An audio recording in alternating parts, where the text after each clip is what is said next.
അത്ഭുതങ്ങൾ സാധാരണം, അടയാളങ്ങൾ സാധാരണം. അത്ഭുതങ്ങൾ സാധാരണം, അടയാളങ്ങൾ സാധാരണം.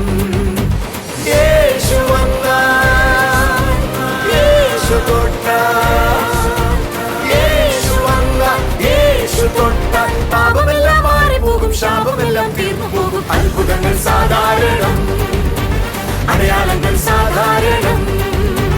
അത്ഭുതങ്ങൾ സാധാരണം, അടയാളങ്ങൾ സാധാരണം. മിറക്കിൾ സൺഡേ അഞ്ചലിൽ ഏപ്രിൽ 28 രാവിലെ 8:30 മുതൽ. സ്ഥലം Jesus world worship centre, Anchal. Healing and deliverance camp Thiruvananthapuram May 1, 2 തീയതികളിൽ ബ്രദർ ജോൺ താരു ശുശ്രൂഷകൾക്ക് നേതൃത്വം നൽകുന്നു. സ്ഥലം കോട്ടയ്ക്കാട്ട് കൺവെൻഷൻ സെന്റർ, നവജീവൻ സ്കൂളിന് എതിർവശം, നാലാഞ്ചിറ. മിറക്കിൾ സൺഡേ തിരുവനന്തപുരത്ത് മെയ് 5 രാവിലെ 11 മുതൽ. Bishop Pereira hall, Nandavanam, Thiruvananthapuram. TV പ്രേക്ഷക സംഗമം കണ്ണൂർ മെയ് 8 രാവിലെ 10:30 മുതൽ. സ്ഥലം IMA hall, Thalap, Kannur. TV പ്രേക്ഷക സംഗമം എറണാകുളത്ത് മെയ് 9 രാവിലെ 10:30 മുതൽ. സ്ഥലം ടൗൺ ഹാൾ, നോർത്ത് റെയിൽവേ സ്റ്റേഷന് സമീപം, എറണാകുളം. കർത്താവിൻ്റെ അതിപരിശുദ്ധ നാമം വാഴ്ത്തപ്പെടുമാറാകട്ടെ. അനുഗ്രഹിക്കപ്പെട്ട നല്ല ദിവസത്തിനായി നമുക്ക് ദൈവത്തെ സ്തുതിക്കാം. ഇന്ന് നമ്മൾ കേൾക്കാൻ പോകുന്നത് ക്രിസ്തു എൻ്റെ ഉള്ളിൽ വസിക്കുന്നതെന്നാണ്. ക്രിസ്തുവിലായിരിക്കുന്ന എല്ലാവർക്കും അറിയാം യേശു എൻ്റെ ഉള്ളിൽ വസിക്കുന്നു എന്ന്. യേശു എൻ്റെ ഉള്ളിൽ വസിക്കുന്നു എന്ന് പറയുമ്പോൾ പിതാവും പുത്രനും നമ്മളോടൊപ്പം വസിക്കുന്നു. പരിശുദ്ധാത്മാവ് നമ്മുടെ ഉള്ളിൽ വസിക്കുന്നു. അങ്ങനെ ഒരു വ്യക്തിയെക്കുറിച്ച് പറയുന്നത് ആ വ്യക്തിയുടെ ഉള്ളിൽ ജീവനുണ്ട് എന്നാണ്. യേശു വസിക്കുന്ന ഒരു വ്യക്തിയുടെ പ്രത്യേകത എന്താണ്? അവൻ ദിവ്യ സ്വഭാവത്തിന് കൂട്ടാളിയാകുന്നു. അതുകൊണ്ടാണ് ക്രിസ്തുവിലായിരിക്കുന്ന ഒരു വ്യക്തിയുടെ സ്വഭാവത്തിൽ, ജീവിതത്തിൽ നമുക്ക് മാറ്റം കാണാൻ കഴിയുന്നത്. അവനിൽ പരിശുദ്ധാത്മാവുള്ളത് കൊണ്ട്, യേശു വസിക്കുന്നത് കൊണ്ട്, ജീവൻ അവന് ഉള്ളിലുള്ളത് കൊണ്ട് അവൻ ദിവ്യ സ്വഭാവത്തിന് കൂട്ടാളിയാകുന്നു. അതാണ് നമ്മളിലുണ്ടാകുന്ന മാറ്റമെന്ന് പറയുന്നത്. പഴയതിൽ നിന്നും നമ്മൾ വ്യത്യസ്തരാകുകയാണ്. പരിശുദ്ധാത്മാവ് നമ്മളിൽ ചലിക്കുകയാണ്. ഇന്നത്തെ മെസ്സേജ് നിങ്ങളുടെ ലൈഫിനെ മാറ്റട്ടെ, നിങ്ങളുടെ ജീവിതത്തെ ആളുമാറിയതുപോലെ ആക്കട്ടെ. നമുക്ക് മെസ്സേജിലേക്ക് പോകാം.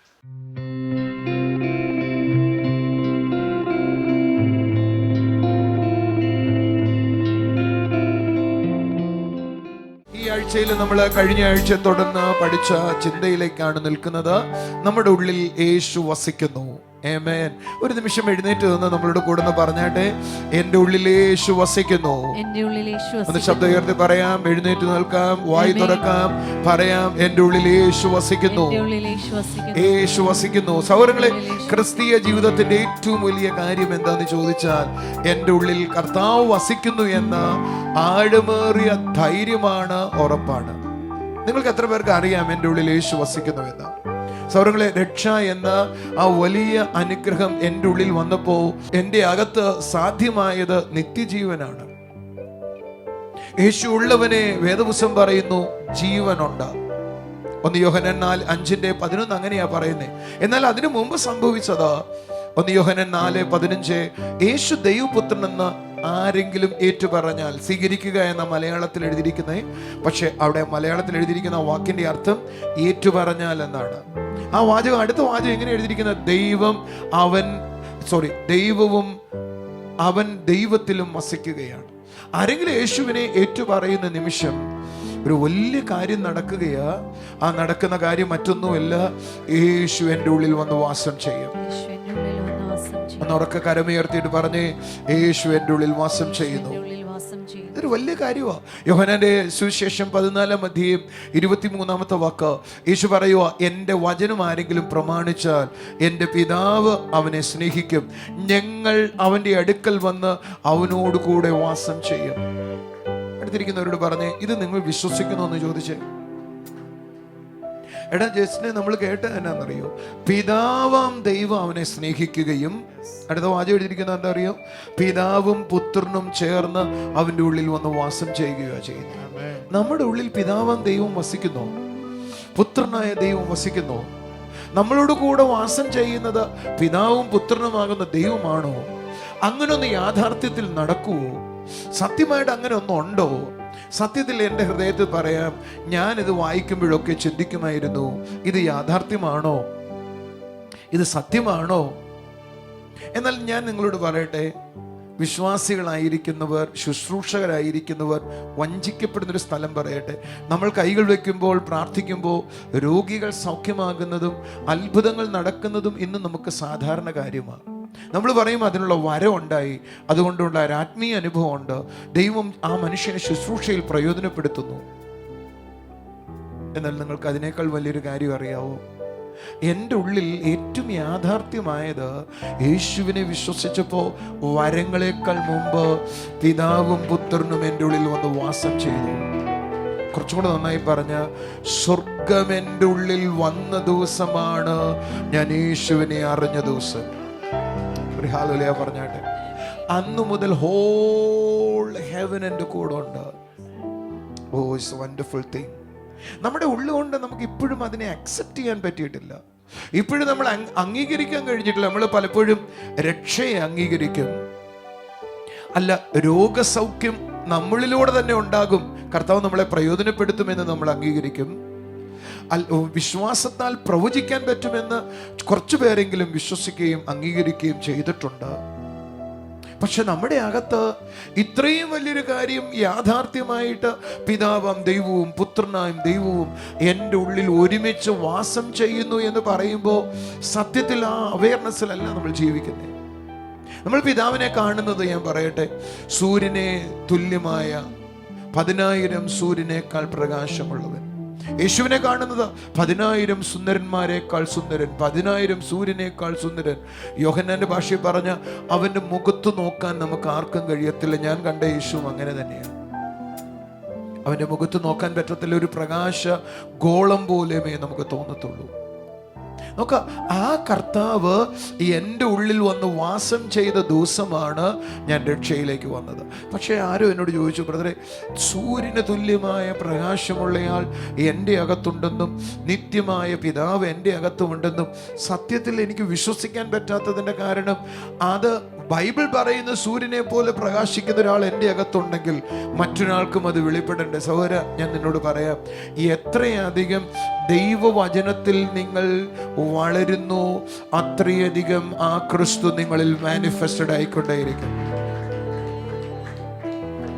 കുറച്ചും കൂടി വ്യത്യാസമായി പറയാം, എന്നിലുള്ള ദൈവത്തിൻ്റെ തേജസ് മറ്റൊരാൾ കാണാൻ തുടങ്ങുന്നത് എത്രയധികം ഞാൻ വചനത്തിൽ വളരുന്നു എന്നതാണ്. ഒരു നല്ല ആമേൻ പറഞ്ഞാട്ടെ. സോളി, നമുക്ക് ജോഹ ഉണ്ടായപ്പോൾ നമുക്ക് ആ ജോഹമോൻ ആരുടെ ഷേപ്പാന്ന് നമുക്കൊരു പിടിയില്ലായിരുന്നു, അല്ലേ? നിന്റെയാണോ എന്റെയാണോ നമുക്ക് പറയാനൊന്നും പറ്റത്തില്ലായിരുന്നു. പക്ഷെ കുറച്ച് കഴിഞ്ഞപ്പോൾ ഒരാൾ പറഞ്ഞു, ഇത് സോളിയെ പോലെ ഇരിക്കുക, വേറൊരാൾ പറഞ്ഞു ബ്രദറിനെ പോലെ ഇരിക്കുക. ഇപ്പൊ വലുതായി വരുന്നതനുസരിച്ച് അവന്റെ ഷേപ്പിനെ എങ്ങനെയാണ് നമുക്ക് മനസ്സിലാക്കാൻ കഴിയും. സോ വളർച്ചയിലാണ് ആ മുഖം വ്യക്തമാകുവാൻ കഴിയുന്നത്.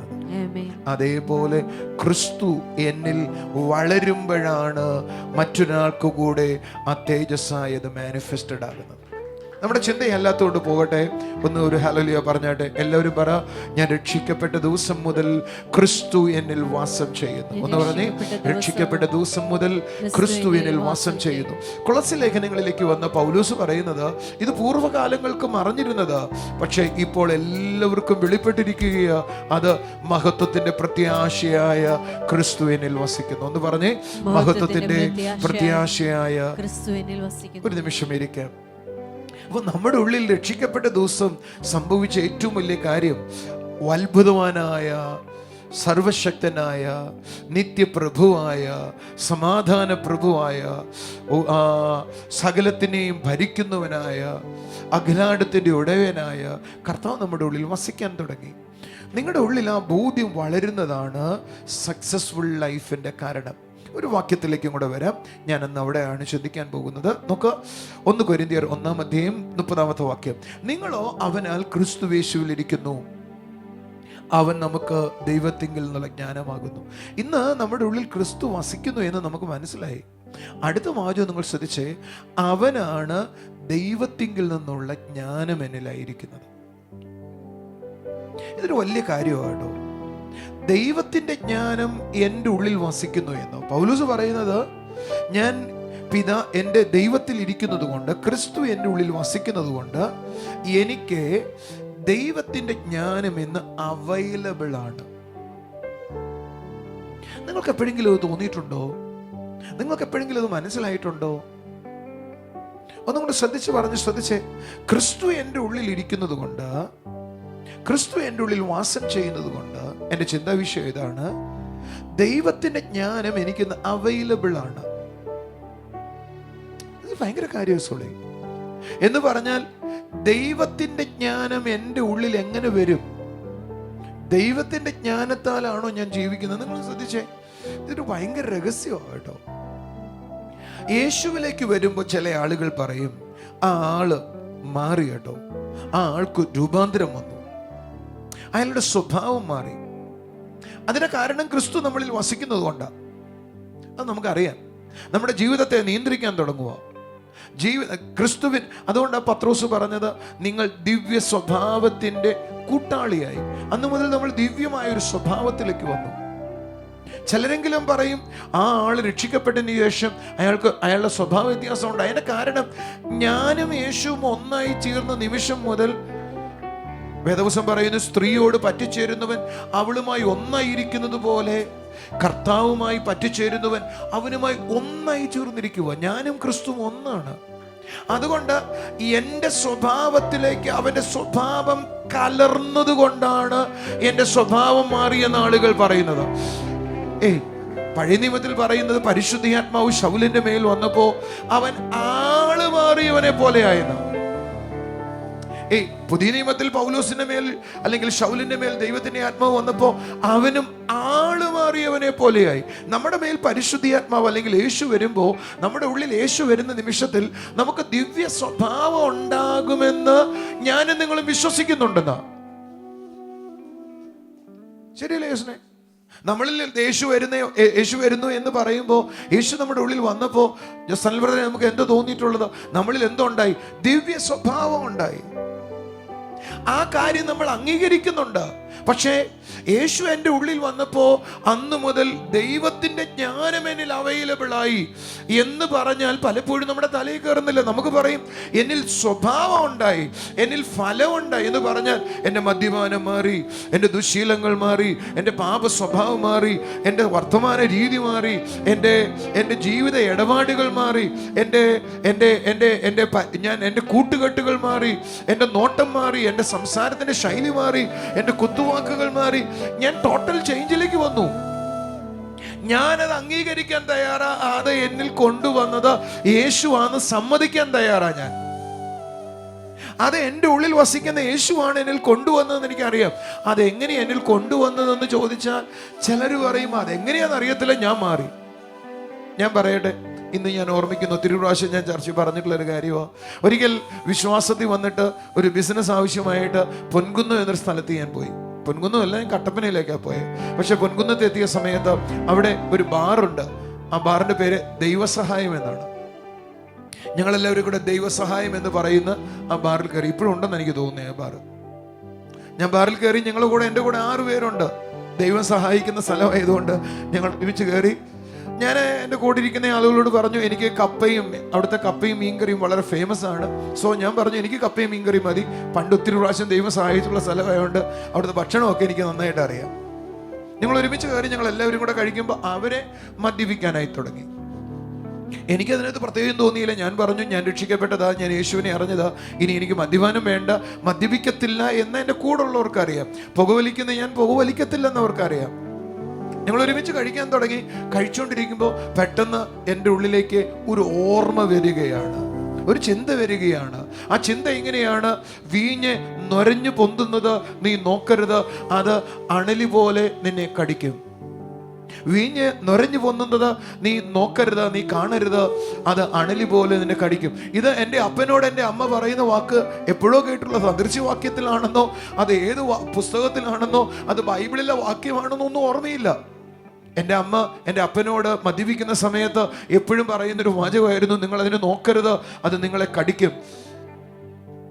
പെട്ടെന്ന് എൻ്റെ ഉള്ളിലേക്ക് ആ ഓർമ്മ വരികയാണ്. ആ ഓർമ്മ വന്ന നിമിഷത്തിൽ എന്നെ ശ്രദ്ധിക്കാവോ നിങ്ങൾക്ക്, എനിക്ക് എൻ്റെ ഉള്ളിലൊരു അസ്വസ്ഥത വരാൻ തുടങ്ങി. അസ്വസ്ഥത ഭരിക്കാൻ തുടങ്ങിയപ്പോൾ ഞാൻ കൂടുള്ളവരോട് പറഞ്ഞു, എനിക്ക് കപ്പയും മീൻകറിയും വേണ്ട, ഈ സ്ഥലത്ത് ഞാൻ ഇരിക്കുന്നില്ല. അവർ പറഞ്ഞു, നീ കുടിക്കുന്നില്ലല്ലോ, പിന്നെ ഇരുന്നാലെന്താ? എൻ്റെ ഹൃദയത്തിൽ അസ്വസ്ഥത നിറയാൻ തുടങ്ങി. അസ്വസ്ഥത നിറയുന്നതനുസരിച്ച് എൻ്റെ പീസ് നഷ്ടമാകാൻ തുടങ്ങി, സമാധാനം നഷ്ടപ്പെടാൻ തുടങ്ങി, എൻ്റെ ഉള്ളിലെ ജോയ് പോകാൻ തുടങ്ങി. എവിടോ എൻ്റെ ഉള്ളിലുള്ള ഒരു ക്രിസ്തുവിൽ വന്നതിന് ശേഷമുള്ള ഒരു ആനന്ദമുണ്ട്, അതെവിടെയോ സ്ട്രഗിൾ ആകാൻ തുടങ്ങി. ഞാൻ അവിടെ നിന്ന് എഴുന്നേറ്റ നിമിഷം മുതൽ എനിക്ക് തോന്നുന്നു എൻ്റെ ശരീരം മുഴുവൻ കുളിരുവായിരുന്നത് പോലെ, രോമാഞ്ചം വരുന്നത് പോലെ, ഒരു പ്രത്യേക ധൈര്യം വരാൻ തുടങ്ങി. ഞാൻ മൂവ് ചെയ്യുന്നതനുസരിച്ച് എൻ്റെ അകത്തേക്ക് ആ പീസ് വന്നുകൊണ്ടേയിരുന്നു. എനിക്ക് മനസ്സിലായി അത് ദൈവഹിതമാണെന്ന് മനസ്സിലായി. ദൈവത്തിൻ്റെ ശബ്ദമാണ് എന്നോട് സംസാരിച്ചതെന്നോ, ദൈവമാണ് എന്നോട് ഇടപെട്ടതെന്നോ, ആ തോന്നൽ ദൈവത്തിൻ്റെ തോന്നലായിരുന്നു എന്നോ എനിക്കന്ന് വ്യാഖ്യാനിക്കാനോ പറയാനോ തക്കവണ്ണം അറിവൊന്നുമില്ല. ബിസിനസ് ചെയ്യുന്നയാളാണ് ഞാൻ.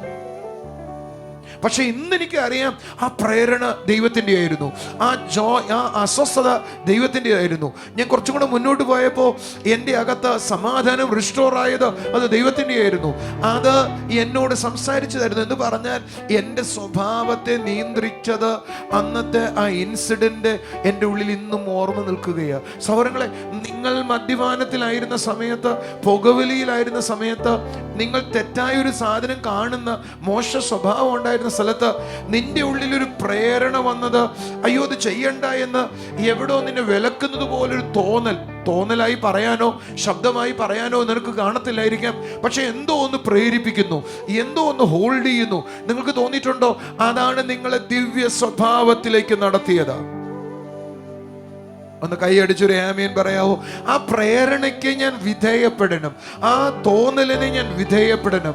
അത് ദൈവികമാണ്. ഞാൻ നിങ്ങളോട് പറയട്ടെ, ദൈവിക സ്വഭാവത്തിന് നിന്റെ ഉള്ളിൽ തരാൻ കഴിയുന്ന പ്രേരണകൾ അത് തെറ്റിലേക്കല്ല നിങ്ങളെ നടത്തുന്നതെങ്കിൽ നിശ്ചയമായും അത് ദൈവത്തിൽ നിന്നുള്ളതാണ്. രാത്രി 11 മണി കഴിഞ്ഞിട്ടും നീ യൂട്യൂബിലെ ചിലത് കണ്ടുകൊണ്ടിരിക്കുക. ഒരുപക്ഷെ അത് തെറ്റായിരിക്കത്തില്ല, നല്ല കാര്യമായിരിക്കും. പക്ഷെ നിന്റെ ഉള്ളിലൊരു തോന്നൽ വരുവോ, കാണണ്ട, മതി, കിടക്കുക, അല്ല കാണണ്ട, അത് നിർത്തിയിട്ട് കുറച്ചു നേരം പ്രാർത്ഥിക്കാം. നിന്നെ പ്രാർത്ഥനയിലേക്ക് നയിക്കാൻ പിശാചിന് കഴിയത്തില്ല, പ്രാർത്ഥനയിലേക്ക് ഗൈഡ് ചെയ്യാൻ പിശാചിന് കഴിയത്തില്ല.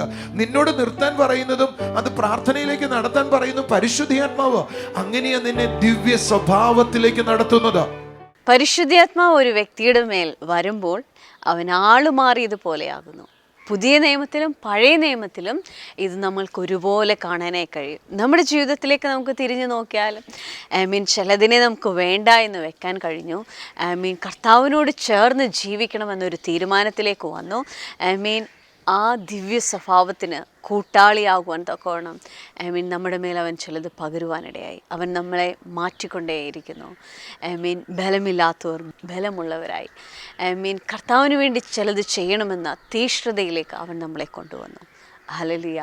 ഞാൻ ക്രിസ്തുവിലാണ് ആയിരിക്കുന്നത്, നിങ്ങൾ ക്രിസ്തുവിലാണ് ആയിരിക്കുന്നത്. നിങ്ങൾ പഴയ മനുഷ്യനല്ല, നിങ്ങളുടെ സ്വഭാവം പഴയതല്ല, നിങ്ങൾ പുതുതായിരിക്കുന്നു. കർത്താവ് നിങ്ങളെ അനുഗ്രഹിക്കട്ടെ. നമുക്കിനി ചില സാക്ഷ്യങ്ങൾ കാണാം.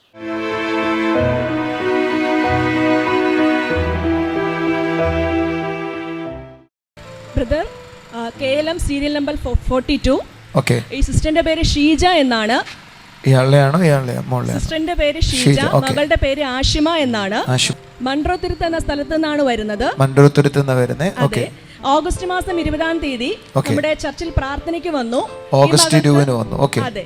ഈ മകൾക്ക് ശരീരത്തിലുണ്ടായിരുന്ന തലവേദന ഉണ്ടായിരുന്നു, മൂക്കടപ്പുണ്ടായിരുന്നു, പഠിക്കാനുള്ള ബുദ്ധിമുട്ട്, മടിയൊക്കെ ഉണ്ടായിരുന്നു. എന്നാൽ ബ്രദർ അന്ന് പ്രാർത്ഥിച്ചു, തലവേദന പൂർണ്ണമായി സൗഖ്യമായി, ഹല്ലേലൂയ, മൂക്കടപ്പ് മാറി, പഠിക്കാനുള്ള മടി മാറി എന്നാണ് സാക്ഷ്യപ്പെടുത്തുന്നത്. തലവേദന വലിയ കാര്യമുള്ള കാര്യമൊന്നുമില്ലല്ലോ. മോൾക്ക് എന്തോ അത് വലിയ കാര്യമായിരുന്നു. ബുദ്ധിമുട്ടുണ്ടായിരുന്നു, കുഞ്ഞിന് വെള്ളം കോരിയൊഴിച്ച് കുളിക്കുന്നതിൽ ബുദ്ധിമുട്ടുണ്ടായിരുന്നു. തലവേദനയും മൂക്കടപ്പും കാരണം കുളിക്കാൻ പ്രയാസമായിരുന്നു. കുളിച്ചാൽ തലവേദനയും മൂക്കടപ്പും വരും. ശ്വാസം മുട്ടൽ വരുമായിരുന്നു. അത് കാരണം മോൾക്ക് പഠിക്കാൻ പ്രയാസമായിരുന്നു. ഇപ്പൊ പൂർണ്ണമായിട്ട് മാറിയോ? 1 മാസമായിട്ട് ഒന്നുമില്ല. അടുത്ത സാക്ഷ്യം എന്ന് പറയുന്നത് ഇവർക്ക് ധാരാളം സാമ്പത്തികമായ പ്രശ്നങ്ങൾ ഉണ്ടായിരുന്നു. Okay. സ്വർണം പണയത്തിൽ വെച്ചിരുന്നു. Okay. എന്നാൽ അതും ഇവിടെ വന്ന് വിഷയം വെച്ച് പ്രാർത്ഥിച്ചു. കർത്താവ് ആ സാമ്പത്തിക ബുദ്ധിമുട്ടിൽ നിന്ന് പൂർണ്ണമായി വിടുതൽ കൊടുത്തു എന്നാണ് സാക്ഷ്യപ്പെടുത്തുന്നത്. കൈകളടിച്ച് കർത്താവിനെ സ്തുതിച്ചാട്ടെ. ഈ മോൾക്ക് കൊടുത്ത വിടുതലിനായി സ്തോത്രം, ഈ വീടിന് കൊടുത്ത വിടുതലിനായി സ്തോത്രം. സന്തോഷത്തോടെ പോയാട്ടെ. Serial number KLM 40. ആന്റിയുടെ പേര് വിജയകുമാരി എന്നാണ്. വിജയകുമാരി എന്നാണ്. നെടുങ്കോലത്ത് നിന്നാണ് വരുന്നത്. ആന്റി ഇവിടെ ആയിരിക്കുന്നത് ആന്റിയുടെ മകനുണ്ടായ സാക്ഷ്യങ്ങളെ പറയുവാനാണ്. മകൻ ഹോട്ടൽ മാനേജ്മെന്റ് പഠിച്ചിട്ട് നാട്ടിലായിരുന്നു ജോലി ചെയ്തുകൊണ്ടിരുന്നത്. പക്ഷേ പ്രാർത്ഥിച്ചതിന്റെ ഫലമായിട്ട് മകന് യൂറോപ്പിൽ ജോലി ലഭിച്ചു. ഒരു നല്ല കയ്യടി കൊടുക്കാം, കർത്താവിനെ സ്തുതിക്കാം, യേശു ചെയ്തതിന് നന്ദി പറയാം. അതുപോലെ മകൻ കൈകുത്തി വീണതിനെ തുടർന്ന് പൊട്ടലുണ്ടായിരുന്നു. അപ്പോ 2 തവണ എക്സ്റേ എടുത്തപ്പോഴും ഡോക്ടേഴ്സ് പറഞ്ഞത് പ്ലാസ്റ്റർ ഇട്ടിരുന്നു. ഡോക്ടേഴ്സ് പറഞ്ഞത് ഓപ്പറേഷൻ ചെയ്യണം, ഇടണം, എങ്കിലേ സൗഖ്യമാകത്തോളെന്നാണ്.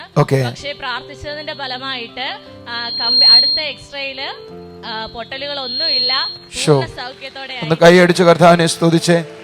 നമ്മുടെ യൂട്യൂബില് കഴിഞ്ഞ മിറക്കിൾ സൺഡേയില് ഉണ്ടായൊരു സാക്ഷി ഇട്ടിട്ടുണ്ട്. നിങ്ങൾ ആരെങ്കിലും കണ്ടോ? ആ യൗവനക്കാരൻ, അവന് 9 കൂട്ടുകാരുണ്ടായിരുന്നു. 7 പേരിൽ 5 പേര് ആക്സിഡന്റിൽ മരിച്ചു. അന്ന് ഇവൻ്റെ ആക്സിഡന്റിൽ മരിച്ച് അന്ന് അവൻ്റെ കൂടെ ഉണ്ടായിരുന്നവനും ആക്സിഡന്റിൽ മരിച്ചു. അവൻ്റെ കൂടെ 2 പേരും കൂടെ വണ്ടി ഇടിച്ചത്. 2 പേര് ആത്മഹത്യ ചെയ്തു. 9 പേരിൽ ഒരാളും കൂടെ ഇനി ബാക്കിയുള്ളൂ. അവൻ നമ്മുടെ ചർച്ചിൽ വന്ന് രക്ഷിക്കപ്പെട്ടു. അവനെ രാവിലെ എഴുന്നേറ്റ കള്ളു കുടിക്കണം. 23 വയസ്സുള്ള രാവിലെ എഴുന്നേറ്റ കള്ളു കുടിക്കണം. അവൻ രക്ഷിക്കപ്പെട്ടു. ഇപ്പം എൻ്റെ കൂടെ ഉണ്ട്. ബാക്കി ഒരുത്തനും കൂടെ ഉണ്ടായിരുന്നത് 9 പേരിൽ 7 പേര് മരിച്ചു. ഒരെണ്ണം ഉണ്ടായിരുന്നത് അവനും കഴിഞ്ഞ ഇടയ്ക്ക് ആക്സിഡൻറ്റിൽ മരിച്ചു. ഒരാളെ ഇനി ബാക്കിയുള്ളൂ. നിങ്ങൾ ആലോചിക്കുക. അതിൽ ഞാൻ ആ ചെറുപ്പക്കാരനോട് ചോദിച്ചു, എത്ര പേര് അവരുടെ വീട്ടിൽ മരിച്ച? 3 പേര് വീട്ടിൽ ഓരോന്നേ ഉള്ളൂ. കർത്താവ് ഒരു കുടുംബത്തിൽ അവൻ്റെ കാലിലെ 6 അസ്ഥി ഒടിഞ്ഞുപോയി, ഞരമ്പുകൾ അറ്റുപോയി. എന്നാൽ യേശു അവനൊരു വലിയ സൗഖ്യം നൽകി. ആമേൻ. അവനിപ്പോൾ ഒരു നല്ല ശുശ്രൂഷയുണ്ട്, കുടിയന്മാരെ കൊണ്ടുവരുന്നൊരു ശുശ്രൂഷയുണ്ട്. ഒരു നല്ല ഹല്ലേലൂയ പറഞ്ഞ് കർത്താവ് ചെയ്യുന്ന അത്ഭുതത്തിന് നന്ദി പറഞ്ഞ്. ആമേൻ. ഇത് ഒരു പൊട്ടലാണ് കേട്ടത്. കർത്താവ് കൊടുത്ത വിടുതലിന് നന്ദി പറയാം. സന്തോഷത്തോടെ പോയാട്ടെ. ആമേൻ. ഇനി എന്തെങ്കിലും ഉണ്ടോ മോളെ? പറഞ്ഞേട്ടെ. ഇളയ മകന് SSLCക്ക് ഉന്നത മാർക്കോടുകൂടി പാസ്സാകാൻ ദൈവം കൃപ കൊടുത്തു. അതുപോലെ തന്നെ സഹോദരന്റെ വസ്തു അത് ആന്റിയുടെ വീടിനോട് ചേർന്നായിരുന്നു. അതും കൂടി മേടിക്കാൻ സാധിച്ചു എന്നാണ് ആന്റി. അടിപൊളി. ആമേൻ. കൈ അടിച്ച് കർത്താവിനെ സ്തുതിച്ച്. ഫിനാൻഷ്യലി ഉണ്ടായി സൗഖ്യം, എന്നാൽ അതോടൊപ്പം തന്നെ ഫാമിലിയിലും ഉണ്ടായി സൗഖ്യം. Thank you very much. TV പ്രേക്ഷക സംഗമം കട്ടപ്പനയിൽ മെയ് 15 രാവിലെ 10:30 മുതൽ. സ്ഥലം Kattappana municipal town hall, Aishwarya തിയേറ്ററിന് സമീപം. TV പ്രേക്ഷക സംഗമം തൃശൂരിൽ മെയ് 16 രാവിലെ 10:30 മുതൽ. സ്ഥലം community hall, Nehru Nagar, Kuriachira, Thrissur. TV പ്രേക്ഷക സംഗമം കോട്ടയത്ത് മെയ് 22 രാവിലെ 10:30 മുതൽ. സ്ഥലം മാമൻ മാപ്പിള ഹാൾ, കോട്ടയം. TV പ്രേക്ഷക സംഗമം പാലക്കാട് മെയ് 23 രാവിലെ 10:30 മുതൽ. സ്ഥലം മോത്തി മഹൽ കല്യാണ മണ്ഡപം, KSRTC ബസ് സ്റ്റാൻഡിനു സമീപം, നൂറണി. TV പ്രേക്ഷക സംഗമം കാട്ടാക്കട മെയ് 29 രാവിലെ 10:30 മുതൽ. സ്ഥലം ദേവി ഓഡിറ്റോറിയം, കാട്ടാക്കട. അനുഗ്രഹിക്കപ്പെട്ട ഈ സാക്ഷ്യത്തിനായി കർത്താവിനെ സ്തുതിക്കുകയാണ്. ഹല്ലേലൂയ. ആമേൻ. കർത്താവെ, അപ്പം ഞങ്ങളെ കാണുന്ന കുടുംബങ്ങളിൽ വിശ്വാസത്തിൽ നിന്ന് പുറകോട്ട് പോയവർ അല്ല, ചിലത് ജീവിതത്തിൽ നടന്നില്ല എന്നതുകൊണ്ട് വേദനപ്പെട്ടായിരിക്കുന്നവർ, നിരാശയിലായിരിക്കുന്നവർ, ആമേൻ, കർത്താവിങ്കിലേക്ക് നോക്കിയാട്ടെ. അവൻ അത്ഭുതം ചെയ്യുന്നവനാണ്. തൻ്റെ അടുക്കൽ വന്നവരെല്ലാം അവൻ സൗഖ്യമാക്കി. ദൈവിക ഉദ്ദേശത്തെ തിരിച്ചറിയാൻ കഴിയുന്നതാണ് നമ്മുടെ ജീവിതത്തിലെ ജയമെന്ന് പറയുന്നത്. അവൻ നിന്നോട് ഒപ്പമുണ്ട്, നിൻ്റെ സമീപമുണ്ട്. ആ കർത്താവിനെ ഒന്ന് കണ്ടാട്ടെ. ഹല്ലേലൂയ. കർത്താവേ, ഞങ്ങളെ കാണുന്ന കുടുംബങ്ങളിൽ രോഗികളായിരിക്കുന്നവരെ അവിടുത്തെ കരങ്ങളിൽ ഏൽപ്പിക്കുന്ന കർത്താവേ, നാളുകളായി തൻ്റെ രോഗം മാറുവാനായി പ്രാർത്ഥിച്ചിട്ട് ആമീൻ ഒരു മാറ്റവുമില്ല എന്ന് പറയുന്ന കിടക്കയിലായിരിക്കുന്ന ഒരു വ്യക്തി എനിക്ക് കാണാം. അപ്പാ, ആ വ്യക്തിയോട് അവിടുന്ന് സംസാരിക്കണം അപ്പാ. ആ വ്യക്തിയുടെ ജീവിതത്തോട് അവിടുന്ന് ഇടപെടണം അപ്പാ. യേശുവേ, നിൻ്റെ കൃപ ചലിക്കണം അപ്പാ. ആമീൻ. മനസ്സും അടുത്തുപോയ ആ സ്ഥലത്ത് നിന്നും ആ ദൈവിക സന്ദർശനത്തിലേക്ക്, അനുഭവത്തിലേക്ക് വരട്ടെ അപ്പാ. അവിടുത്തെ കരം നീട്ടണമേ എന്ന് പ്രാർത്ഥിക്കുന്നു പിതാവേ. Thank you Jesus. ആമീൻ. അതേപോലെ തന്നെ ഒരു സിസ്റ്ററിനെ എനിക്ക് കാണാം. ആ സിസ്റ്ററാണ് ആ വീട്ടിലെ കാര്യങ്ങൾ നോക്കുന്നത്. തൻ്റെ ഹസ്ബൻഡ് ഉണ്ടോ ഇല്ലയോ എന്ന് എനിക്ക് അറിയത്തില്ല, പക്ഷേ ആ വീട്ടുകാര്യങ്ങളെല്ലാം നോക്കുന്ന ആ വ്യക്തിയാണ്. എന്നാൽ താൻ സാമ്പത്തികമായി തകർന്നുപോയി. താൻ ചെയ്യുന്ന അധ്വാനത്തിനൊത്തവണ്ണം തനിക്കൊരു ജീവിതമില്ല. കർത്താവേ, ആ സിസ്റ്ററിനായി പ്രാർത്ഥിക്കുന്നു. തൻ്റെ ലൈഫ് അനുഗ്രഹത്തിലേക്ക് വരട്ടെ. ദൈവിക ബ്ലെസ്സിങ് തൻ്റെ ലൈഫിൽ ഒഴുകട്ടെ അപ്പാ. അപ്പോൾ അവിടുന്ന് കൊടുക്കുന്ന സമൃദ്ധിക്കായി നന്ദി പറയുന്നു. അപ്പോൾ അവിടുത്തെ കൃപയ്ക്കായി നന്ദി പറയുന്നു. കരുതുന്ന അനുഭവത്തിനായി നന്ദി പറയുന്നു. ഞങ്ങളോടൊപ്പം ആയിരിക്കുന്ന ഓരോ കുടുംബങ്ങളെ അവിടുത്തെ കരങ്ങളിൽ ഏൽപ്പിക്കുന്നു. കർത്താവേ, ക്രിസ്തുവിൻ്റെ സ്നേഹത്താൽ പണിയപ്പെടട്ടെ അപ്പാ. ദൈവിക നന്മയിൽ അവർ ഓരോരുത്തരും ആയിരിക്കട്ടെ അപ്പാ. Thank you Jesus. പ്രാർത്ഥന കേൾക്കും യേശുവിൻ്റെ നാമത്തിൽ തന്നെ. ആമേൻ. കർത്താവിൻ്റെ കൃപയിൽ നിങ്ങളെ ഓരോരുത്തരെയും നിറയ്ക്കട്ടെ. God bless you. ആമേൻ.